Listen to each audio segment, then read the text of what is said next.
네, 오늘은 로마서 10장 1절에서 13절까지의 말씀으로 완벽한 타인이라는 제목으로 하나님의 말씀을 나누도록 하겠습니다. 이 냉장고가 발명되기 전에는 이 사람들이 더운 날씨에 이 음식을 보관하기 위해서 이 얼음 창고를 사용했다고 합니다. 이 창문이 하나 없이 아주 두꺼운 벽으로 이 밀봉된 공간을 만들어서 이 겨울에 호수나 시내의 얼음을 잘라다 그 공간에 넣고 이 톱밥을 넣어서 만들어 놓으면은 이 얼음 창고가 되는 것이죠.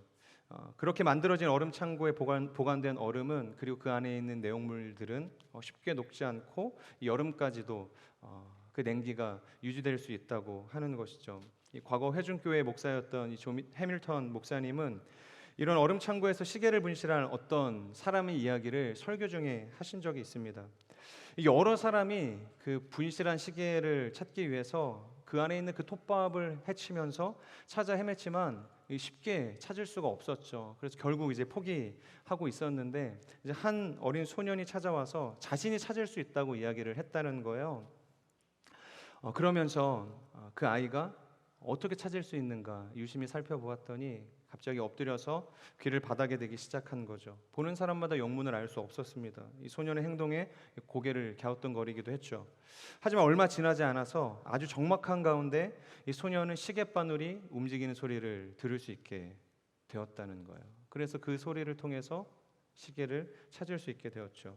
여러분, 우리는 예배 중에 하나님의 음성을 듣기를 원해요. 우리가 기도하는 가운데 하나님께서 우리에게 분명한 메시지로 우리의 삶에 말씀해 주기를 원하십니다. 하지만 아무리 기도해도 하나님의 뜻을 분별할 수가 없고 아무리 사모해도 하나님의 음성을 듣지 못하는 것이 우리의 삶이 가지고 있는, 우리의 신앙이 가지고 있는 연약함이고 또 딜레마는 아닌지, 그리고 우리의 삶이 경험하고 있는 정말 해결할 수 없는 답답함은 아닌지 모르겠습니다. 그런데 이 문제 앞에서 개인적으로 이런 생각을 하게 되었습니다. 어쩌면 우리가 하나님의 음성을 듣지 못하는 것은 그분이 말씀하고 계시지 않기 때문이 아니라 우리가 듣지 못하고 있는 것은 아닐까, 우리가 관심이 없어서 하나님의 음성에 반응하지 못하고 있는 것은 아닐까. 다시 말하면 그것이 무엇인지 모르는 것도 참 문제이지만 정말 하나님의 음성을 듣고 하나님의 인도하심을 경험하고 싶어 하는지가 우리의 마음 가운데 있냐는 것입니다. 여러분, 휴대전화 이 벨소리 중에는 이 모기톤이라는 것이 있습니다. 이 아이들이 선생님 몰래 문자를 보낼 때 사용하는 톤이라고 하는데요. 저도 과거에 이게 들리냐 들리지 않느냐를 통해서 저의 이제 신체적 나이를 체크했었던 적이 있는데요.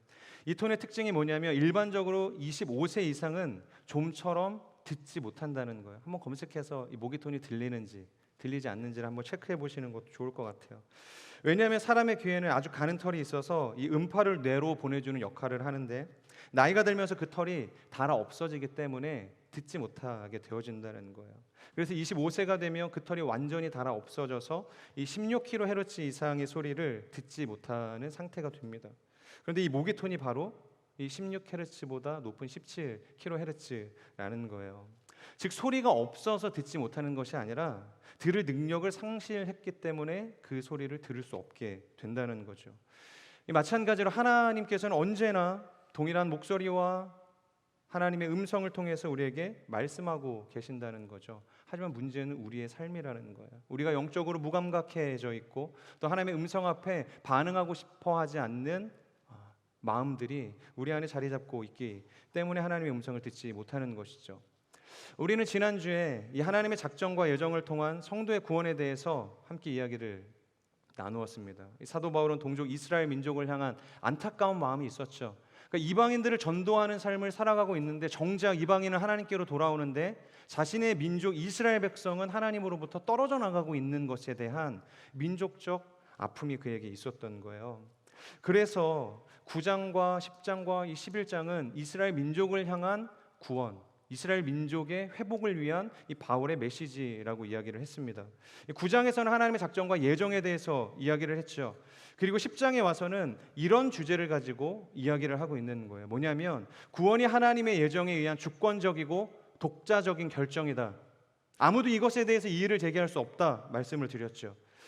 마치 동전의 앞면과 뒷면이 존재할 때 비로소 동전이라고 불려질 수 있기 때문에 그 구원이 아무리 하나님의 주권적인 영역이라고 할지라도 우리도 그 앞에서 해야 할 일이 있다라는 거예요. 하나님의 예정과 맞물려 그 구원 앞에선 인간 역시 마땅히 짊어지고 가야 할 책임이 있다는 것이죠. 그래서 말씀드렸던 것이 믿음의 선한 싸움을 싸우라, 최후 승리를 얻기까지 결코 인생의 여정, 인생의 하나님이 주신 그 부르심을 포기하지 말아라. 인자가 올 때 세상에서 믿음을 볼 수 있겠냐? 끊임없이 성경은 우리에게 믿음을 지키라, 믿음을 유지해라, 믿음을 따라서 삶을 살아내라고 명령하고 있다는 것이에요. 그래서 믿음에 대한 인간적인 책임론에 대해서 강조하고 있다는 것입니다. 그래서 이것이 하나님의 주권과 인간의 어떤 믿음에 대한 이 책임이 부딪히지 않고 양립하는 가운데, 동시에 존재하는 가운데 하나의 동전으로서의 기능을 담당하게 되어진다는 것이죠. 그런데 답답한 것은 이것을 또 이스라엘 민족들이 오해하고 있다는 거예요. 그것이 본문의 2절의 말씀입니다. 우리 2절의 말씀 같이 한번 읽겠습니다. 시작. 내가 그들에 대해 증언합니다. 그들은 하나님께 열심히 있으나 지식을 따른 것이 아닙니다. 사도 바울은 이스라엘 백성이 아직도 회개하지 않고 돌아오지 않는 근본적인 또 하나의 이유를 제시합니다. 바로 그들이 예수님을 믿지 않는 이유는 잘못된 열심에 빠져있기 때문이라는 거예요. 인간적인 책임에 대해서 언급을 하니까 그것을 또 종교적인 열심과 이 율법주의로 연결하고 있다는 거예요. 자, 그렇다면 우리의 삶이 이렇게 살아야 하는 것 아니겠냐라는 식의 해석인 것이죠. 우리가 잘 알고 있는 이 베이직교회 조정민 목사님께서 과거에 이런 개인적 간증을 하신 적이 있어요. 조정민 목사님은 원래부터 그 교회를 다니셨던 분은 아니셨거든요. 그런데 늦은 나이에 갑자기 은혜를 받고 하나님을 믿게 되셨어요. 원래 예수님을 처음 믿게 되면 이 열심의 특심이 생기잖아요. 그런데 목사님도 예외는 아니셨던 것 같아요. 이 은혜가 충만한 특심을 머금고 이 아침 저녁으로 본인이 출석하시는 교회에 이 출퇴근 도장을 찍으셨다는 거예요. 너무 열심히 다니니까 아침에도 교회를 가고 저녁에도 교회를 가니까 그 모습의 사모님이 이런 말씀을 하셨다는 거예요. 아침에도 교회를 가더니 저녁에도 또 가냐고, 왜 이렇게 계속 교회를 가냐고. 그랬더니 목사님이 이야기를 하셨어요. 그럼 교회 가지 말고 다시 술집 갈까? 그 말에 사모님이 정색을 하시고 이렇게 답변을 하시는 거예요. 당신 밤낮으로 술집 가던 발걸음이 교회로 옮겨졌다고 뭐가 달라진 줄 아시죠? 아니요, 제가 보기에는 당신 예전이나 달라진 것이 하나도 없어요. 그냥 가는 장소만 달라졌을 뿐이에요. 사모님께서 목사님한테 그렇게 이야기하셨다는 거예요. 그 말을 듣고 목사님이 너무 충격을 받았죠. 그래서 그 길로 방에 틀어박혀 통곡을 하셨다는 본인의 과거를 이야기하셨었습니다. 여러분, 우리의 신앙도 이 목사님의 삶과 이렇게 별반 다르지 않다는 생각이 들어요. 야, 졸아도 교회 와서 졸아야지. 새벽에 기도하지 않아도 돼. 와서 자리라도 채워. 아이가 아픈지 가족이 아픈지도 모르고 그저 교회 가는 것이 최고 아니야? 주일 성소는 지켜야지. 그렇게 또 다른 한 사람의 율법주의자를 만드는 것, 그것을 우리는 좋은 신앙이라고 생각하고 있는지도 모르겠다는 거예요. 여러분, 열심은 정말로 좋은 것이죠. 밤낮으로 교회 가는 것은 마땅히 환영하고 싶은 일입니다. 누구든지 열심이 없이는 하나님의 일을 감당할 수가 없어요. 열심 없는 사람과 함께 일할 수 없다는 거예요. 꺼진 차량의 엔진을 가지고 결코 앞으로 나아갈 수 없는 것처럼 열심 없는 신앙으로는 우리가 아무것도 할 수 없다는 것이에요. 그러나 문제는 열심이라고 해서 모두가 유익한 것은 아니라는 것입니다. 이스라엘 사람들이 하나님을 위한다고 떠벌린 열심은 극성이라고 말할 수 있을 만큼 대단한 것들이었어요. 하지만 그들의 열심에 문제가 있었다는 것이죠. 바로 자기도 망치고 다른 사람도 망치는 치명적인 독과 같았다는 거예요.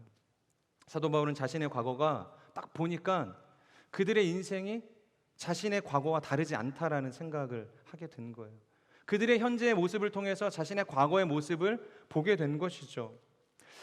그래서 하나님의 열심이라고 외치고 다니고 있는 이 이스라엘 민족들을 향한 더 애절하고 안타까운 마음을 가지게 된 것이에요. 그래서 말할 수밖에 없게 되어지는 것이죠. 그 이야기를 3절에서 하고 있는 것입니다. 우리 같이 한번 읽겠습니다. 시작. 그들은 하나님의 의를 알지 못하고 자기 의를 세우려고 애쓰면서 하나님의 의에 복종하지 않았습니다. 결국 그것이 누구를 위한 복종이었다고 이야기하고 있죠. 누구를 위한 열심이었는가? 바로 내 안에 나의 의를 세우기 위해서 하나님의 의에 복종하지 않았다. 3절이 그렇게 이야기하고 있죠. 그런데 그냥 복종하지 않았다가 아니라 어떻게 복종하지 않았대요?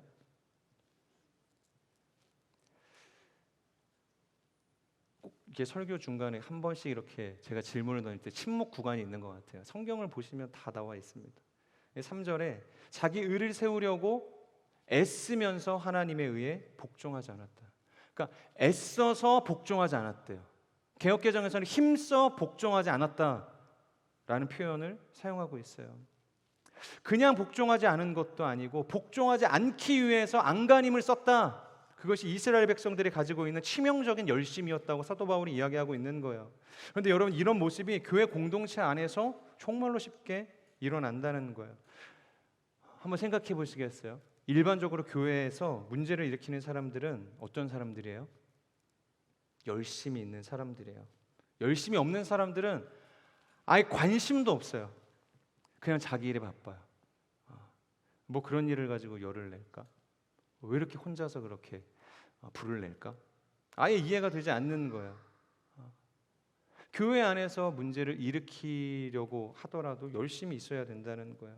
그런 열심히 있는 사람들은 모든 일에 사사건건 간섭을 하죠. 다 내가 해야 되는 거예요. 순장도 아닌데 순장의 역할에 계속해서 마치 본인이 순장처럼, 본인이 그룹장처럼, 본인이 목회자인 것처럼. 물론 그런 말들을 하지 말라는 이야기는 아닙니다. 하지만 그들의 잘못된 열심이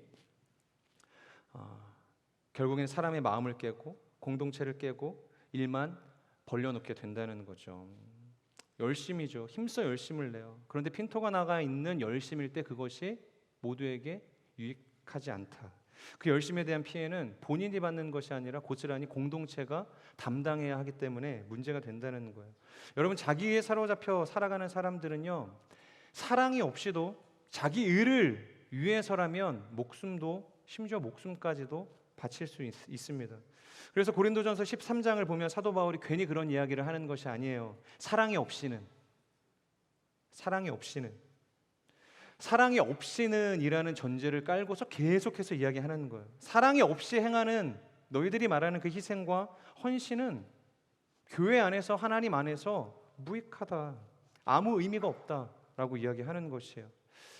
자신이 예수님을 만나고 과거의 인생을 돌아보니 사도 바울 자신의 삶이 바로 그런 삶이었다는 거예요. 사랑 없이 자신의 생명까지도 내어줄 수 있을 만큼의 잘못되고 왜곡된 열심으로 살아가는 인생이었다는 거예요.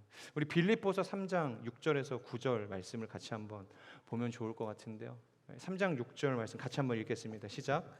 열성으로 교회를 핍박했고 율법의 의로는 흠없는 사람입니다. 여러분, 이것이 과거의 자기 모습이라고 이야기하는 거예요. 열심으로는 뭐래요? 교회를 박해했다. 그리고 율법의 의로는 뭐라고 이야기하고 있죠? 율법의 의로는 아무 흠이 없는 자다라고 이야기하죠. 놀라운 이야기를 지금 하고 있는 거예요. 바울이 얼마나 열심히 살았는지 아시겠죠? 율법의 의로는 내가 나를 돌아봤을 때 흠이 없다라고 이야기를 하는 거예요. 다 지켰다고 이야기하는 것입니다. 그런데 여기서 말하는 그 율법은 우리가 흔히 생각하는 이 모세오경, 그 토라만을 이야기하는 것이 아니라 그 토라에서 파생된 미시나와 이 탈무드 같은 이 수많은 율법의 조문까지를 포함하고 있는 율법을 의미하는 거예요. 얼마나 많은 이 율법 조항 안에서 스스로의 의를 채우기 위해서 노력하는 삶을 살았는지를 우리는 알 수 있는 것이죠. 여러분, 그러니 그 인생이 얼마나 고단했겠어요? 얼마나 숨이 막혔겠어요? 그러나 7절부터 우리 계속 읽도록 하겠습니다. 시작. 그러나 내게 유익하던 것들을 나는 그리스도 때문에 다 해로운 것으로 여깁니다. 내가 참으로 모든 것을 해로 여기는 것은 내 주 그리스도 예수를 아는 지식이 가장 고상하기 때문입니다. 그분으로 인해 내가 모든 것을 잃어버리고 심지어 배설물로 여기는 것은 내가 그리스도를 얻고 그 안에서 발견되기 위한 것입니다. 내가 가진 의는 율법에서 난 의가 아니요 그리스도를 믿음으로써 얻는 의, 곧 믿음으로 인해 하나님께로서 난 의입니다. 여러분, 이게 무슨 말일까요? 6절에서와 같이 평생을 열심으로 교회를 박해하고 율법으로는 흠없는 인생을 살아왔던 사도 바울이었는데 7절에서 고백하는 거죠. 그렇게 내가 살다가 그리스도 예수를 만나고 나서야 자신이 그렇게 율법에 이르고자 했던 노력과 종교적 열심이 하나님의 의를 채우기 위한 열심이 아니라 자신의 의를 채우기 위한 수단이었을 뿐이라는 것을 깨닫게 되어졌다라는 거예요. 그래서 그 모든 것에 대해서 이제는 내가 배설물처럼 여길 수 있게 되었다. 여러분, 누구를 만나고요? 예수님을 만나고서, 예수님을 만나게 되는 순간 내 안에 정말로 필요한 것이 하나님께로부터 온 주님이 주신 의라는 사실을 알게 되었다는 거예요. 그래서 오늘 본문 4절에서 그것을 증거하고 있는 것이죠. 정말로 중요한 말씀인데 우리 4절 말씀 같이 함께 읽겠습니다. 시작. 그리스도께서는 믿는 모든 사람들이 의에 이르게 하기 위해 율법의 마침이 되셨습니다. 여러분, 오늘 우리가 함께 살펴보는 이 본문 전체의 말씀을 하나의 산이라고 이야기할 때 오늘 방금 읽은 이 4절의 구절은 봉우리와도 같아요. 그러니까 아주 중요한 이야기를 하고 있다는 것이에요. 자, 예수님께서 뭐가 되셨대요? 율법의 마침이 되셨다. 아주 중요한 의미가 두 가지가 있는데 첫째로 완성이 되었다라는 의미를 가지고 있습니다. 헬라어 텔로스라는 단어를 사용하고 있는데요. 쉽게 얘기하면 이런 의미인 것이에요. 설계사가 뭘 해요? 설계를 하겠죠. 집을 짓기 위해서 설계사가 집을 설계해요. 그리고 집이 지어집니다. 집이 멋지게 설계도대로 만들어졌어요. 자, 그렇다면 바로 사람이 들어가서 살 수 있을까요? 건물을 지어놨다고, 시멘트로 공구리 쳐놨다고 그 집을 우리가 바로 들어가서 살 수 없는 것이죠. 집이 만들어졌으면 그 안에 사람이 살 수 있도록 아름답게 인테리어하는 과정도 거쳐야 되는 거예요. 방의 구조를 나누고 화장실과 부엌과 이 발코니의 위치를 정해야 하는 또 다른 일이 남겨져 있는 거예요. 자, 그렇게 인테리어가 깔끔하게 또 끝이 나게 됩니다. 그러면 끝인가요? 아니죠. 물론 그냥 돈이 없어서 들어가서 살 수도 있지만 보통 새 집을 장만하시는 분이 그렇게 사실 리가 없어요. 인테리어가 끝나도 그 안에 사람이 생활하기 좋은 가구들을 들여놔야 되는 거예요. 모든 필요한 살림살이를 그 집의 필요에 맞게, 공간에 맞게 구입을 한다는 것이죠. 이처럼 설계를 하고 건축을 하고 인테리어를 하고 가구 배치까지 다 끝나고 나서 그때서 비로소 온전히 살 수 있는 하나의 집이 완성이 되어진다는 거예요. 그때 바로 이 텔로스, 완성되었다라는 말을 사용하게 된다는 거예요. 즉 완전하고 종합적이고 통전적인 완성의 개념, 거기까지 이루어졌을 때, 완벽할 때 그것을 보시고 텔로스, 완성되었다라고 이야기를 하는 거예요. 그리고 또 하나의 개념이 있어요. 이 마라토너가 출발선에서 신호와 함께 뛰기 시작합니다. 달려가는 거예요. 42.195km 길고 긴 코스를 쉼없이 달려가기 시작해요. 그리고 끝내는 저 앞에 이 피니시 라인이 보이는 거죠. 그렇게 마지막까지 달려서 그 피니시 라인의 테이프를 탁 끊을 때, 그때 텔로스, 결승점을 통과했다는 의미로 이 텔로스라는 단어가 사용이 된다는 거예요. 두 가지 의미에 대해서 이야기를 했죠. 완전히 완벽하게 온전하게 통전적으로 완성되었다. 그리고 결승 지점을 통과했을 때 이 텔로스라는 단어가 사용되는 거예요. 그런데 여러분, 이 이야기를 어떤 분이 하셨는지 아세요? 이 이야기를 성경에서 바로 예수님이 하셨죠. 그분이 십자가에서 달려 죽기 전에 이런 이야기를 하셨어요. 내가 목마르다. 내가 목마르다. 아버지, 저들의 죄를 용서해 주십시오. 저들이 지금 무슨 짓을 하고 있는지 전혀 알지 못합니다. 그렇게 하나님을 향해서 마지막 기도를 드리고 나신 다음에 마지막으로 남긴 말씀이 뭐였냐면 다 이루었다 였어요. 테텔로 헤스타이.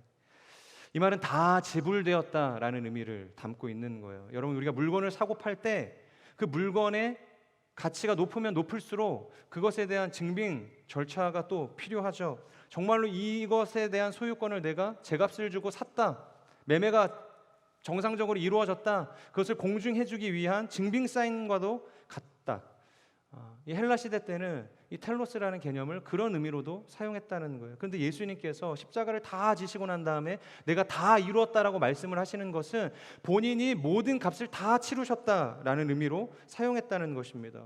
따라서 이 4절에서 말하는 그리스도께서 율법의 마침이 되셨다는 것은 이 거대한 두 개의 의미를 포함하고 있다는 거예요.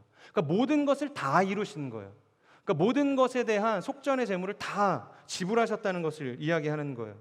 자, 그런데 갑자기 사도 바울이 왜 4절에서 이 율법의 마침에 대해서 이야기를 하고 있냐는 것이죠. 5절 말씀을 우리 같이 한번 읽어보도록 하겠습니다. 시작. 모세는 율법으로 인한 의에 대해 기록하기를 율법을 행한 사람은 그것으로 살 것이다라고 했습니다. 여러분, 율법을 완전히 지키면 의롭게 되고 그 만들어진 의를 통해서 살 수 있어요. 천국에 갈 수 있는 거예요. 그런데 지금까지 그 어떤 누구도 이 율법을 온전히 지킬 수 있는 사람이 없었다는 게 문제예요.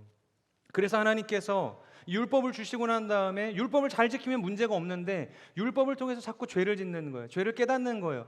그래서 그 죄를 해결할 수 있도록 제사 제도를 주셨잖아요. 율법을 지키지 못해서 생겨난 이 죄의 결과를 해결해야 되기 때문에 하나님께서는 이 번제와 이 소제와 화목제와 속죄제와 속건제와 여러 가지 이 제사 제도를 통해서 우리의 삶에서 부득이하게 발생하는 연약함 때문에 파생되어지는 모든 죄를 해결할 수 있는 제사 제도를 주셨어요. 그들로 하여금 이 짐승의 피를 보여주면 죄가 주는 끔찍한 결과를 마주하고 돌이키라는 의미가 담겨져 있는 거예요. 이 제사는 처음에는 그 제사를 통해서 그들도 두려워하는 마음을 가져요. 이 짐승의 피를 볼 때, 그리고 찢겨지고 완전히 부셔진 이 짐승의 모습을 볼 때 이 죄가 얼마나 심각한지 그 마음 가운데 두려움이 있고 경각심을 갖게 되어진다는 거예요. 그런데 그것도 익숙해져서 나중에 아무렇지 않은 거예요. 그저 수도 없이 죄 없는 짐승만 잡아서 하나님께 갖다 바치는 이 종교적 행위를 일삼게 되어진다는 거예요. 그것을 이사야서에서 이사야가 그렇게 이야기하잖아요. 하나님께서 너희들이 가지고 오는 그 수많은 제물들을 기뻐하시지 않는다. 너희가 그 짐승을 잡아서 태워 올리는 그 모든 향기를 하나님께서 역겹다 말씀하신다. 가지고 오지 말아라. 그것이 그들이 가지고 있는 율법 안에서, 제사 안에서의 한계였다는 거예요. 자, 여러분, 이것을 통해서 우리가 뭘 깨달을 수 있어요? 안 된다는 거죠. 율법을 통해서 안 된다는 거예요. 제사를 통해서 불가능하다라는 것입니다.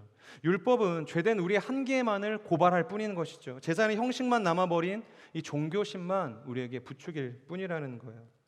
이미 2000년의 시간, 그리고 그 구약의 백성 이전에 그 모세 시대 때부터 사실 2000년이 아니죠. 훨씬 더 오랜 시간 이미 우리가 볼 만큼 봤잖아요. 안 되는 거예요. 불가능하다고 성경이 이야기하는 것입니다. 그래서 주신 것이 뭐예요? 그래서 주신 것이 그리스도라는 거예요. 그분이 율법의 마침이 되셔서 우리에게 찾아오셨다는 것이죠. 탈로스. 우리가 완성할 수 없는 그 율법을 완성하신 분, 그분이 예수님. 우리가 결코 도달할 수 없는 율법의 종착지인 바로 그 피니시 라인을 넉넉하게 통과하신 분, 그분이 누구예요? 예수님. 우리는 더 이상 이 율법의 의를 이루기 위해서 노력할 필요가 없다고 지금 선언하고 있는 거예요. 지키고 싶어도 지킬 수 없는 우리의 한계를 하신 하나님께서 아시기 때문에 율법의 마침이신 예수님을 보내주셨다는 거예요. 그저 사도 바울이 갈라디아서 그리고 로마서 13장에서 이야기하는 것처럼 이 율법의 마침이 되신 예수 그리스도라는 의의 옷을 입기만 하면 된다고 이야기하는 거예요. 그리스도의 옷을 입으면 돼요. 여러분, 세계적으로 가장 권위 있는 이 골프 대회가 이 마스터즈 대회인데요. 모든 골퍼들의 꿈이죠. 사실 저는 뭐 골프를 잘 알지는 못하는데 그런 권위 있는 대회라고 이야기를 하는 거예요. 그곳에서 우승을 한다는 건 굉장히 큰 인생의 커리어가 되는 것이죠. 영광스러운 일인 거예요. 그런데 그 마스터즈 대회 우승자에게는 우승 트로피와 더불어서 무엇이 증정이 되냐면 이 그린 재킷이 수여가 된다는 거예요. 그리고 그 그린 재킷을 입은 사람들만이 누릴 수 있는 권한도 부여가 된다는 것이죠. 그것이 무엇이냐면 바로 이 그린 재킷을 입은 사람만이 들어갈 수 있는 골프 클럽이 있다는 거예요. 그 그린 재킷을 입은 사람, 이 마스터즈 대회에서 우승한 사람만이 그 그린 재킷을 얻을 수 있는데 그것을 입어야만 들어갈 수 있는 골프 클럽이 있어요. 자, 여러분, 따진다고 되겠어요? 애초에 그 그린 재킷이 없이는 들어갈 수 없는 매뉴얼을 만들어 놨어요. 그 사람들만을 위한 사실 골프 클럽인 것이에요.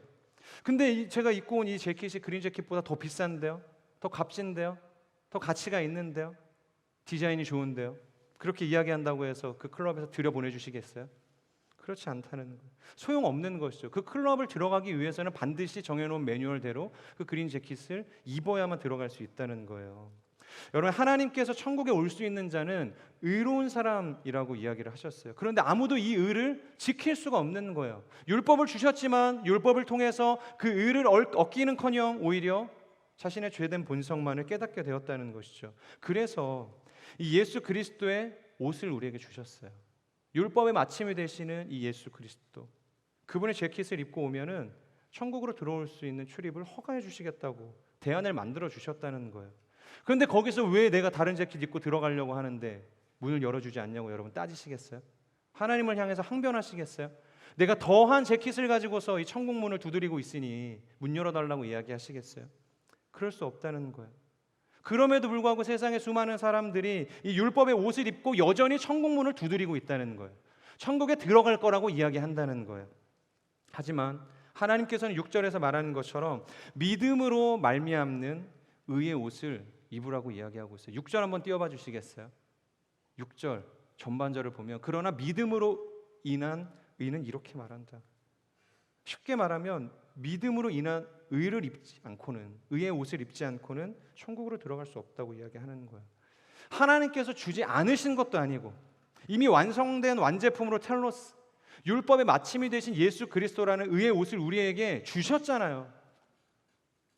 도대체 너희가 무슨 대단한 의를 얻겠다고 6절 하반절을 보면 하늘에 올라가겠다고 이야기하는 거냐? 도대체 대단한 어떤 의를 얻겠다고 하늘로 올라가겠다고 이야기하느냐? 그리고 7절 그것도 아니면 지옥으로 내려가겠다고 이야기하는 것이냐? 우리 6절에서 7절 말씀을 같이 한번 읽도록 하겠습니다. 시작. 그러나 믿음으로 인한 의는 이렇게 말합니다. 너는 속으로 누가 하늘로 올라가겠느냐 하지 말라. 이것은 그리스도를 모셔 내리려는 것입니다. 혹은 누가 지옥으로 내려가겠느냐 하지도 말라. 이것은 그리스도를 죽은 자 가운데서 모셔 올리려는 것입니다. 내가 뭐라고 하나님께 올라가겠다고 이야기하냐는 거예요. 혹은 하나님을 끌어내리겠다고 지금 이야기하냐는 것이죠. 여러분, 하나님은 우리가 모셔올 수 없는 분이에요. 그리고 우리가 하나님께로 나아갈 수도 없는 존재인 것이죠. 그저 하나님이 우리를 찾아와 주시는 거예요. 바로 예수님께서 우리 가운데 임마누엘 함께 해주시는 거예요. 그렇다면 여러분, 이것이 신약에서 사도 바울이 새롭게 깨달은 이 복음의 패러다임일까요? 그렇지 않죠. 지금 사도 바울은 구약의 메시지를 인용하고 있다는 거예요. 신명기 30장 12절에서 14절의 말씀입니다. 이 신명기의 말씀을 지금 이 10장 6절에서 7절 사도 바울이 인용하고 있다는 거예요. 우리 같이 한번 읽어보도록 하겠습니다. 시작. 그것은 하늘 위에 있지 않으니 너희는 누가 하늘로 올라가 그것을 잡겠으며 우리에게 선포하겠다고 해서 우리가 순종하게 하겠는가라고 물을 필요가 없다. 그것은 바다 밑에 있는 것도 아니니 너희는 누가 바다를 건너가 그것을 잡겠다며 우리에게 선포했다고 해서 우리가 순종하게 하겠는가 하고 물을 필요도 없다. 오히려 그 말씀은 내게 아주 가까워 너희 입에 있고 너희 마음에 있어 너희가 순종할 수 있다. 이 신명기의 말씀을 인용하고 있는 거예요. 하나님이 우리에게 베푸신 구원은 우리가 먼데 가서 가지고 오는 것이 아니라는 거예요. 하늘로 가야만, 그 높은 차원의 공간으로 가야만 우리가 얻어낼 수 있는 의의가 아니라고 이야기하는 것입니다. 이미 우리에게 가깝다. 바로 그 구원이 내 입에 있고 내 마음 가운데 주어져 있다는 거예요.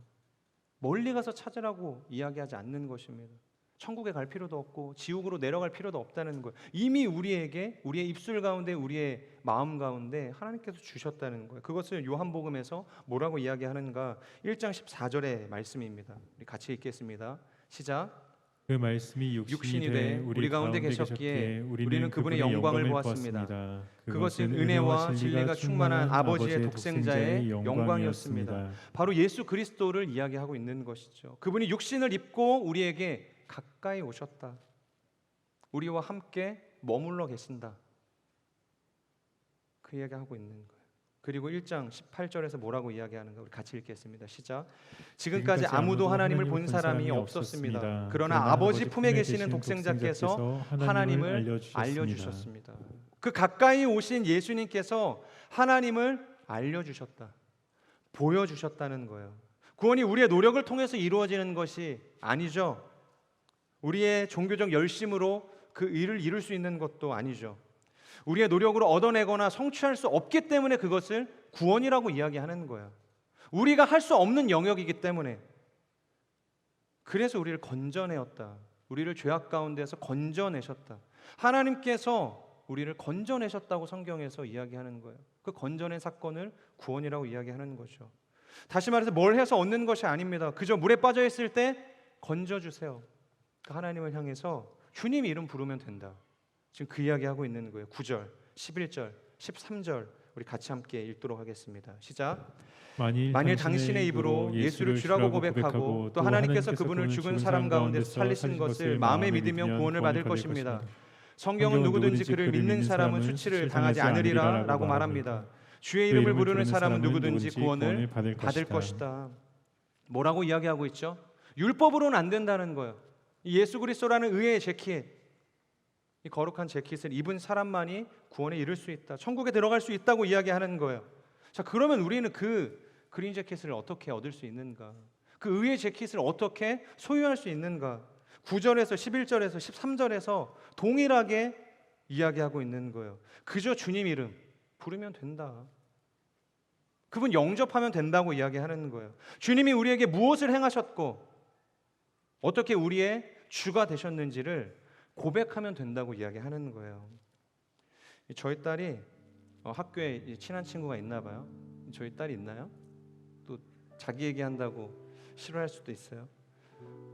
전도하고 싶은 친구가 있는데 마침 그 친구가 교회 가고 싶다는 이야기를 했나 봐요. 예수님 믿고 싶다는 이야기를 한 것 같아요. 그래서 저희 딸이 뭐라고 했다는 줄 아세요? 교회 가고 싶으면, 예수님 믿고 싶으면 뭐 하면 된다고 이야기를 했대요. 그래서 뭐라고 얘기했는데 그랬더니 야, 예수님 믿으려면 사도신경 외우면 돼. 갑자기 사도신경 얘기가 나와서 되게 어이가 없었거든요. 야, 사도신경 외운다고 교회 뭐 갈 수 있거나 뭐 예수님 믿어지는 거 아니야 라고 생각을 했는데, 근데 생각을 해보니까 틀린 말이 아닌 거예요. 여러분, 사도신경이 뭐죠? 사도신경이 뭐예요? 나는 전능하사 천지를 만드신 하나님 아버지를 믿습니다. 그러니까 하나님에 대한 신앙 고백서잖아요. 하나님이 누구신지에 대해서 쓰여져 있는 사도들의 고백문, 그것이 사도신경 아닙니까? 하나님이 누구신지, 그분의 이름을 우리가 어떻게 불러야 하는지에 대해서 간단하게 쓰여져 있는 고백서라는 거예요. 웃음이 나오는 이 딸아이의 말이었지만 여러분, 그것이 진리라는 것입니다. 여러분, 진리는 복잡한 것이 아니에요. 아주 단순하고 명료해요. 이 수백 가지의 율법을 통해서 우리가 이것을 다 지켜야만, 다 기억해야만 너희가 구원을 얻을 수 있어. 그렇게 어려운 게 아니라고 얘기하시는 거예요. 단순하다. 여러분, 율법의 조항을 나열하고 그것을 지킨 사람만 구원을 받는다고 한다면 이곳에 있는 얼마나 많은 사람들이 구원에 이룰 수 있겠어요? 여러분, 누가 구원을 받을 수 있겠어요? 리더십으로 다짐하고 헌신해도 그 1년 달려가는 시간 쉽지 않잖아요. 중도 포기하는 경우도 생기고, 참 너무 힘들다. 억지로 그 무너지는 마음을 다잡고 달려가게 되어지는 1년의 시간이기도 하잖아요. 우리가 연말에 이제 곧 있으면 40일 새벽 기도회가 시작이 되죠. 처음에 그렇게 호기롭게 다짐을 해도 일주일이 채 못 돼서 그 다짐이 무너지게 되는 거예요. 만약 이런 율법의 조문들을 우리가 다 지켜야만 하나님께서 천국행 딱 그 패스장 찍어주신다고 하면 여러분, 우리에게 소망이 있겠냐는 거예요. 날마다 두려움 가운데, 절망 가운데 우리의 예배를 돌아보게 되지 않겠어요? 야, 오늘은 예배를 출석했는데 내 이거를 지키지 못했네. 예배 가운데 아무런 기쁨이 없고 소망이 없는 거예요. 여러분, 복음은 공기와도 같은 거예요. 그냥 마시면 되는 거예요.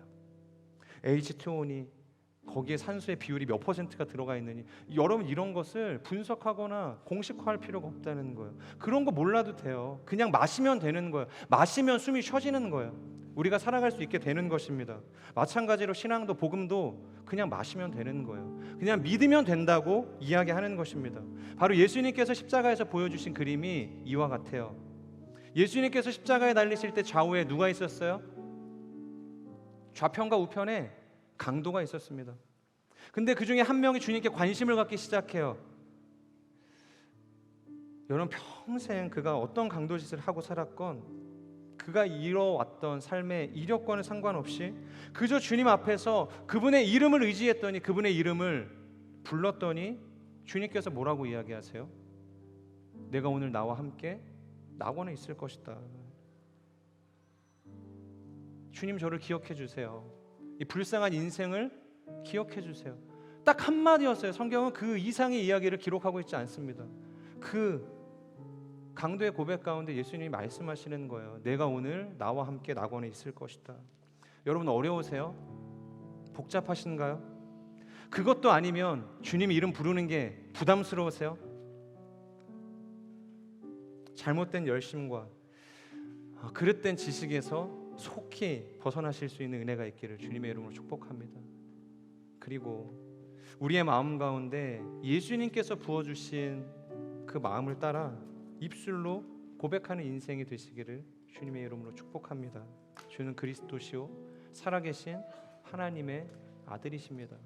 그 고백 가운데 하나님께서는 우리의 인생의 모든 수치를 제하여 주실 것이고 주님의 이름을 의지하고 부르짖는 모든 사람들의 고백 가운데 하나님이 부어주시는 놀라운 구원의 역사로 축복해 주실 것입니다. 우리 말씀을 기억하면서 함께 기도했으면 좋겠습니다. 기도할 때 하나님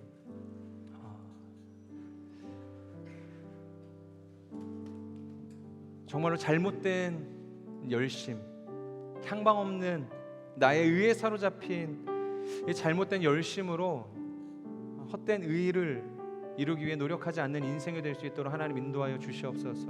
우리의 인생 가운데 짊어지고 있는 이 수많은 짐들, 이 문제들, 이것을 우리가 해결할 수 있는 유일한 길은 주님 외에는 없음을 우리가 믿음으로 고백합니다.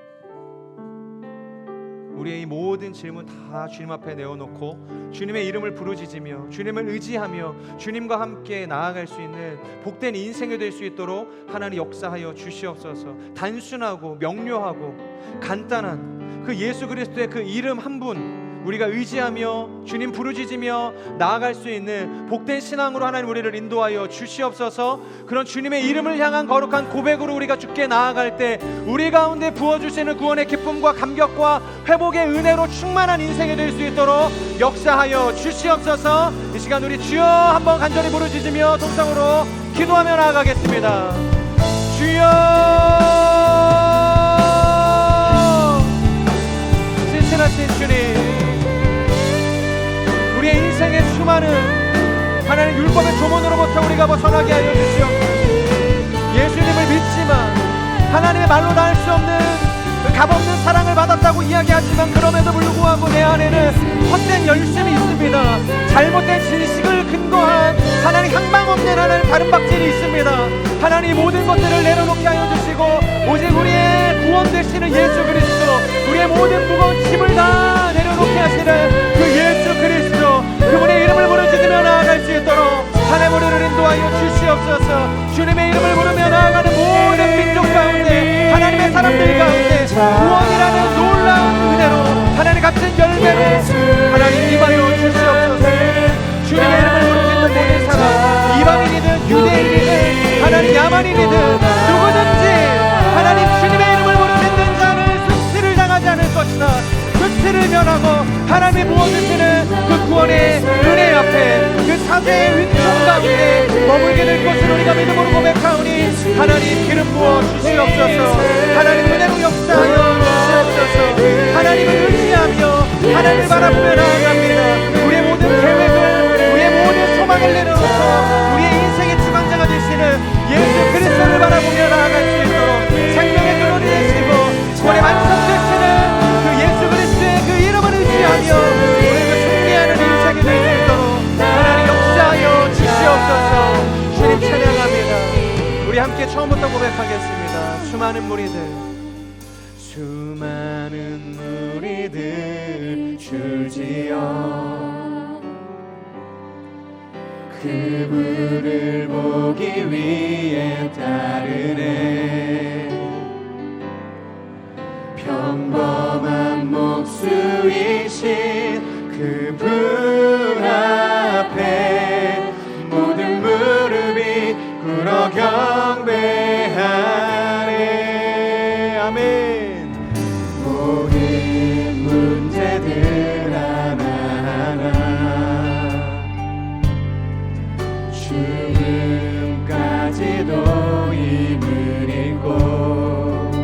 생명의 근원 되시는 생명의 근원 되신 예수 이름 앞에 모든 권세들 굴복하네.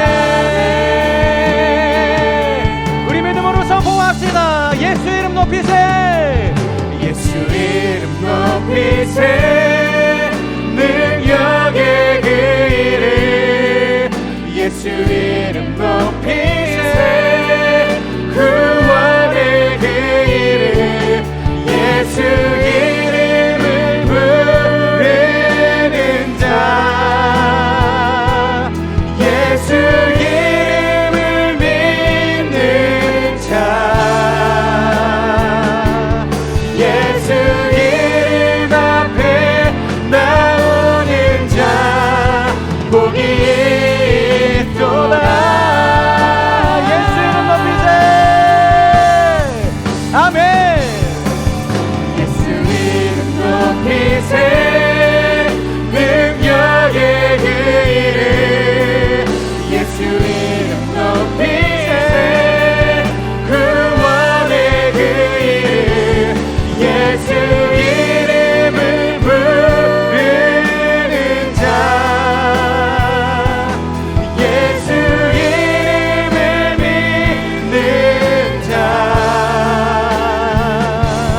예수 이름 앞에 나오는 자 복이 있도다.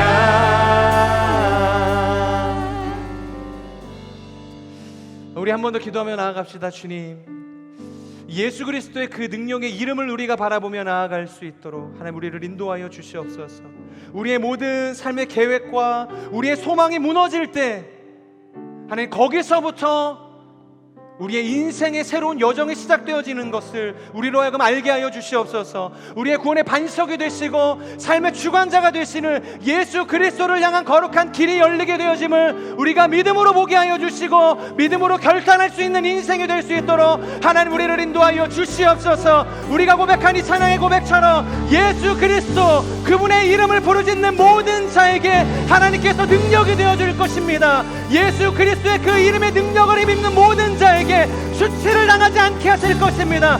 구원의 능력으로 구원의 반석으로 생명의 면류관으로 우리 가운데 역사하실 그 주님을 우리가 다시 한번 주여 간절히 선포하며 동성으로 기도하며 나아갑시다. 주여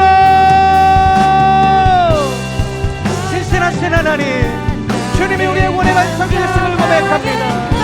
주님이 우리의 삶의 주관자가 되심을 고백합니다. 하나님 나의 연약함, 하나님 나의 부족함, 나의 인생의 결핍, 하나님 나 자신을 바라보지 않게 하여 주시고 하나님 내가 열심히 이뤄냈던 나의 삶에 하나님 이력을 바라보지 않게 하여 주시고 하나님만이 예수 그리스도의 그 이름만이 우리의 능력이 되시며 소망이 되시며 기쁨의 반석이 되심을 우리가 다시 한번 믿음으로 고백하며 살아내는 복된 인생이 될 수 있도록 성령 하나님 역사하여 주시옵소서. 주님을 의지하며 나아갑니다. 주님만을 노래하며 나아갑니다. 하나님 역사하여 주시옵소서. 예수 그리스도의 그 이름 주님의 그 능력을 우리가 바라보며 하나님 우리의 삶의 모든 구름의 자리를 하나님과 감내하며 달려나아갈 수 있도록 하나님 역사하여 주시옵소서. 주님의 이름을 높이는 자에게 예수 그리스도의 이름을 의지하는 자에게 주님의 구원의 이름으로 구원의 반석으로 하나님 능력으로 임하여 주실 것입니다. 무너진 우리의 모든 삶의 자리가 다시 한번 구원의 반석 되신 예수 그리스도 안에서 제자리를 찾게 하여 주시고 온전케 세워질 수 있도록 하나님 이름 부어 주시옵소서. 우리 마지막으로 한 번 더 기도하며 나아갑시다. 주님, 하나님 우리가 예수 그리스도의 그 거룩하신 이름, 그 구원의 이름을 전해야 할 하나님 나의 가정이 있습니다. 나의 직장이 있고 나의 캠퍼스가 있고 나의 인생에 만나는 수많은 관계들이 있습니다. 하나님 정말로 예수님께서 우리의 인생의 능력이 되신다면 주님이 나의 인생을 온전케 하시는 구원의 반석이 되심을 우리가 믿는다면 잠잠하지 않게 하여 주시옵소서. 누구든지 예수 그리스도의 이름을 부르는 자, 그 이름을 믿는 자에게는 구원을 주시리라 말씀하신 그 주님의 능력을 우리가 선포하는 인생이 될 수 있도록 성령 하나님 역사하여 주시옵소서. 나의 모든 삶에 하나님 한계를 뚫고 하나님 나의 연약함을 뚫고 하나님의 이름이 필요한 모든 영역으로 나아가서 예수 그리스도 구원의 반석과 하나님의 생명의 주관자가 되시는 주님의 이름을 선포하고 선언하는 하나님의 인생이 될 수 있도록 역사하여 주시옵소서. 이 시간 마지막으로 우리의 삶을 주님 앞에 올려드리며 내가 주님의 거룩한 구원의 통로로 살아내기를 소망합니다. 통로로 하나님의 놀라운 구원의 능력을 선포하는 인생이 되기를 원합니다. 그렇게 기도하며 주 앞으로 나아갑시다. 주님, 우리가 주님의 그리스도의 편지요 향기입니다. 하나님 우리를 보내시는 모든 자리 가운데 그 생명 되시는 예수 그리스도 주님을 증거하는 인생이 될 수 있도록 하나님 우리를 인도하여 주시옵소서. 너희가 잠잠하면 돌들이 소리를 지를 것이라. 하나님 우리의 입술이 결코 침묵하지 않을 수 있는 믿음 가운데로 나아갈 수 있도록 하나님 인도하여 주시옵소서. 주님의 이름을 부르짖으며 예수 그리스도의 이름을 높이며 하나님의 말씀이 필요한 모든 것을 향하여서 그 진리를 내어낼 수 있는 생명 되신 예수 그리스도의 이름을 드러낼 수 있는 하나님의 사람들이 될 수 있도록 역사하여 주시옵소서. 역사하여 주시옵소서. 주님을 의지합니다. 하나님 나의 연약한 심령을 주님 앞에 올려드립니다. 하나님께서 나를 그리스도의 편지로 향기로 하나님 대상을 세우셨사오니 하나님 나의 가정이 직장이 사업이 하나님 캠퍼스가 하나님 관계 맺는 모든 영역들이 하나님 나의 입술을 통하여서 나의 삶을 통하여서 예수 그리스도 구원의 이름의 놀라운 역사가 일어나게 하여 주시옵소서. 모든 우리의 삶들이 다시 한번 하나님 안에서 회복되어 질 수 있도록 하나님 인도하여 주시옵소서. 완전하신 하나님, 주님은 언제나 완전하심을 우리가 믿음으로 고백합니다. 결코 우리의 인생이 율법으로 완전해질 수 없고 우리가 드리는 이 형식적인 예배와 제사를 통해서 그 완전에 이를 수 없음을 고백합니다. 그런 우리의 한계를 아셨기에 모든 것을 다 이루신 율법의 요구를 다 이루시고 율법의 마침을 되시고 그 율법이 요구하는 그 목적지를 넉넉히 통과하신 예수님께서 오신 줄 믿습니다. 복음이라는 것은 율법과 같이 우리를 정죄하는 것이 아니고 아니 율법의 조문으로 우리를 억누르는 것이 아니라 그저 공기를 우리가 들여 마시듯이 주님이라는 그 은혜를 우리가 받아들이면 되는 것이고 예수 그리스도라는 그 구원의 이름을 우리가 부르면 되는 것임을 우리로 하여금 다시 한번 알게 하여 주시옵소서. 잘못된 열심에 빠져서 정말로 거짓된 진리 가운데 세워졌던 우리의 모든 인생, 우리가 세워놨던 모든 의의 탑들이 무너지는 역사가 있게 하여 주시고 다시 한번 예수 그리스도라는 그 생명의 반석, 구원의 반석 가운데 우리의 인생의 집, 우리의 믿음의 집, 신앙의 집을 세워나갈 수 있는 하나님의 사람들이 될 수 있도록 역사하여 주시옵소서. 하나님 우리를 보내시는 모든 자리를 축복합니다. 예수 그리스도의 이름이 필요한 것들이 있습니다. 주님을 여전히 알지 못해서 수치를 당하고 멸망에 이르는 이들이 있습니다. 하나님 내가 예수 그리스도의 그 구원의 이름을 전하는 복된 인생을 될 수 있도록 하나님 우리를 인도하여 주시옵소서. 이 사도 바울과 같이 민족을 향한 그 타는 안타까움을 가지고 예수 그리스도 그분의 이름을 전할 수 있는 하나님의 사람, 그리스도의 편지요 그리스도의 향기로 살아낼 수 있도록 하나님 역사하여 주시옵소서. 하나님 순모임이 한 주일 연기가 되고 11월 27일 날 우리가 개강을 하게 되어집니다. 단순히 시간이 연기가 된 것이 우리가 쉴 수 있는 시간이 늘어난 것이 아니라 단독자로서 하나님의 말씀 앞에 하나님의 존전 앞에 기도할 수 있는 시간이 주어졌음을 깨닫게 해주셔서 우리의 신앙이 공동체로서도 유익함이 있지만 하나님 안에서 홀로선 단독자로서의 신앙도 중요함을 깨닫고 하나님 앞에 기도하며 이 새 시즌을 하나님 앞에 올려드릴 수 있는 그런 준비하는 시간이 될 수 있도록 하나님 역사하여 주시옵소서. 순장님이 순원들을 위해서 기도하겠지만 순원들 역시 순장님을 위해서, 그룹을 위해서, 공동체를 위해서, 만나게 될 그 수많은 순원들을 위해서 그 새로운 시즌이 하나님 안에서 다시 한번 은혜로 세워지기를 위해서 간절히 기도하며 준비할 수 있는 복된 시간이 될 수 있도록 성령 하나님 역사하여 주시옵소서. 그렇게 함께 시작하는 새 시즌 하나님의 은혜 가운데 오직 예수 그리스도의 이름만이 드러나고 높여지는, 그래서 그분의 능력만이 가득한 거룩한 시간이 될 수 있도록 하나님 기름 부어 주시옵소서. 그렇게 오늘도 우리와 함께 하실 주님을 찬양합니다.